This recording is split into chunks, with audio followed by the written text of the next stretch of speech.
Shalom, Chaverim Kedoshim.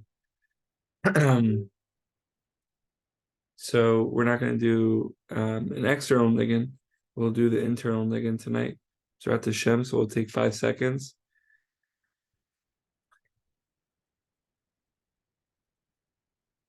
About now we have the niggin pumping in us. Okay. All right, Chavra. Throughout the Shem, 1 day until Shabbos. We have 40 until Purim. Shovavim, Parsha Shmot. What a time. Zos Chanukah, Zot Ani Botach, Zot Anachnu Potchim.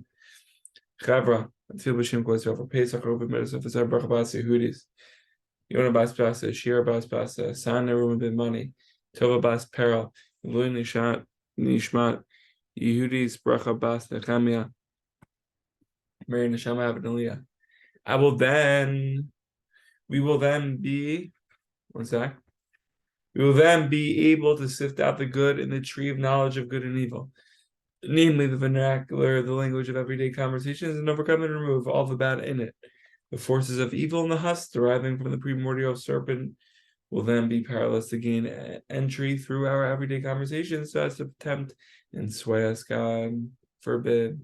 Just help us at all times, inspire us with holy wisdom, knowledge, and understanding, so as to destroy their power to tempt us and enable us to drive this reckless desire out of ourselves completely. Shabbat Hashem. Halacha l'maisa, halacha b'shem kol Yisrael.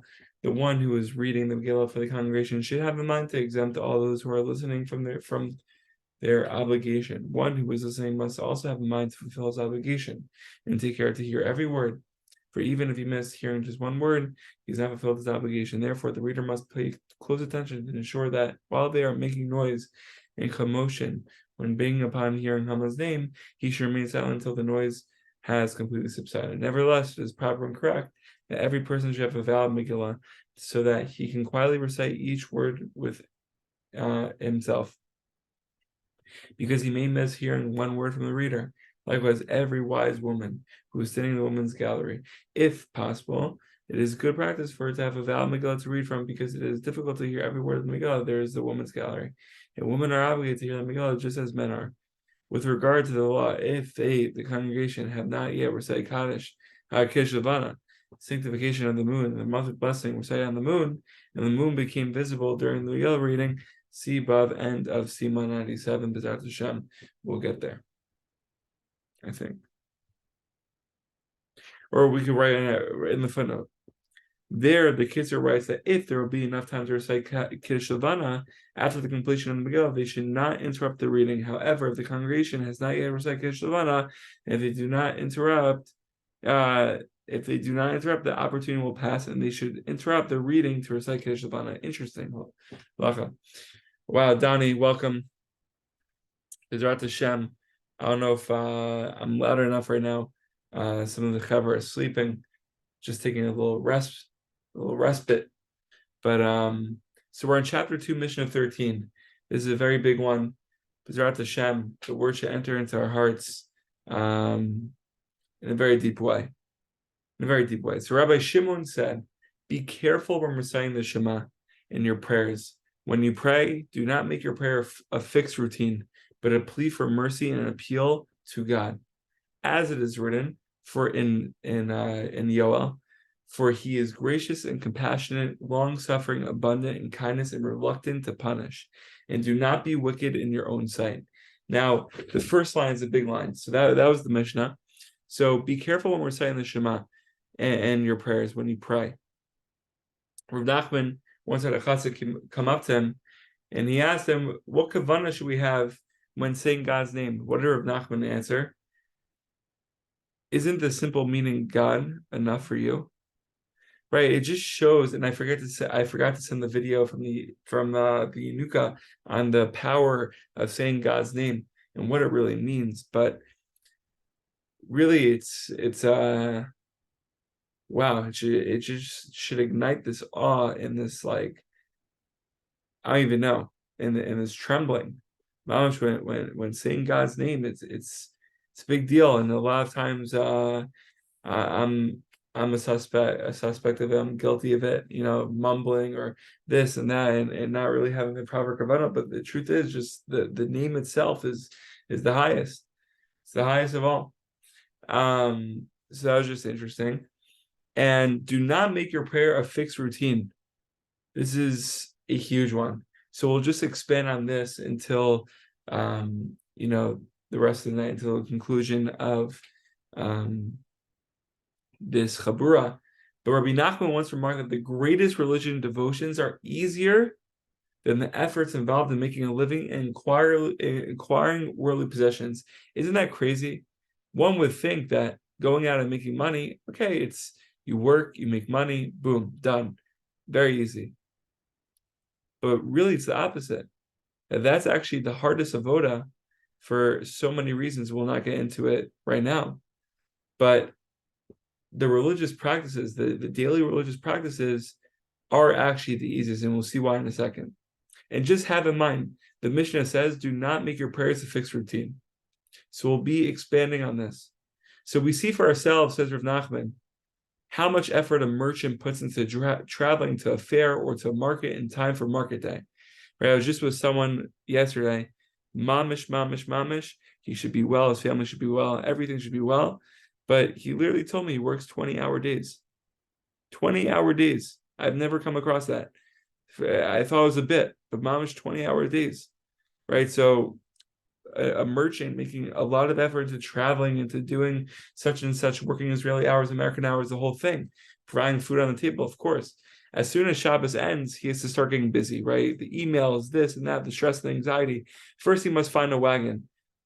Then he must expend a lot of energy loading his wares onto the wagon. After this, he has to travel throughout the night, driving sleep from his eyes and breaking his whole body by having to sit on top of a loaded wagon. This is besides all the other rigors of travel.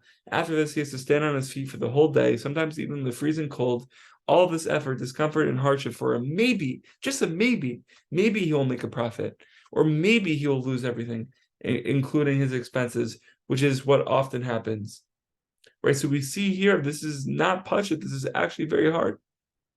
To make a living in this world, people go to such lengths and suffer such hardship, and all for a maybe.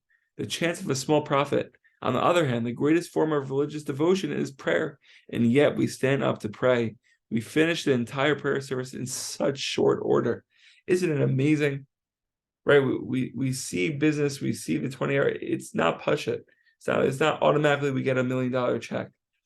Right? But we see with the most important religious devotions, the most important thing in the world, connection with God. Right? We're on a timer. We're on a timer. We have to ask ourselves, are we on a timer relationship with God, or when we're with God, we never want to leave? We never want to leave the place that we're in, right? Because it's so sweet, it's so good. So comes Rav Levi Yitzchak, and Rav Avram can't pronounce his last name, a brisk, asked Rav Levi Yitzchak Merditchev, why did the Hasidim miss the correct time of Kriyat Shema and Shemona Esrei? Rav Levi Yitzchak replied, my dear Rabbi Brisk, we never heard that there is a clock in heaven, with angels standing near and looking at the hands of the clock in order to determine the exact time of the prayers. I, Levi Yitzchak, am of the opinion that every Jew is obligated at all times to arise and announce that we have one God, and to worship Him always, and not necessarily according to the instructions of the keeper of the clock. So, Chevra, on a surface level, there may be a 30-minute clock, right, for Shachri, and an 8-minute clock for Mincha, and a 7-minute clock for Marav. But I think what the Mishnah and Rav Nachman, Rav Levi Yitzchak and Merditchev, and the Rebbe of Brisk in the deepest sense are telling us, Mamash, we shouldn't be on that clock at all. It doesn't mean that we're at Shachrit all day. We know the stories from the Ata Rav, who's on the 3 words, Modeh Ani Lefanecha. What does that mean, right, for most of the day? But mamash, to live and to recite and to say to oneself, right, just declaring the one God, declaring our God, and how special that is, how awesome, how holy it is. Donnie, we finally see your face. Unbelievable. It's been the first time since I haven't seen your face in a million years. This is my first time. It's unbelievable, shining face. That's exactly what it is, Chavra B'ezrat Hashem. Really, like, just in all of our avoda, maybe just like being present is like the first step.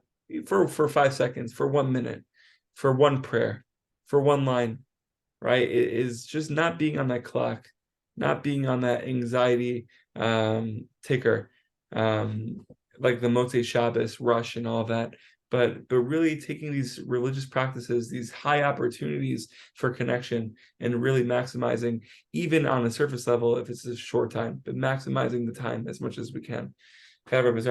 Questions, comments, please feel free.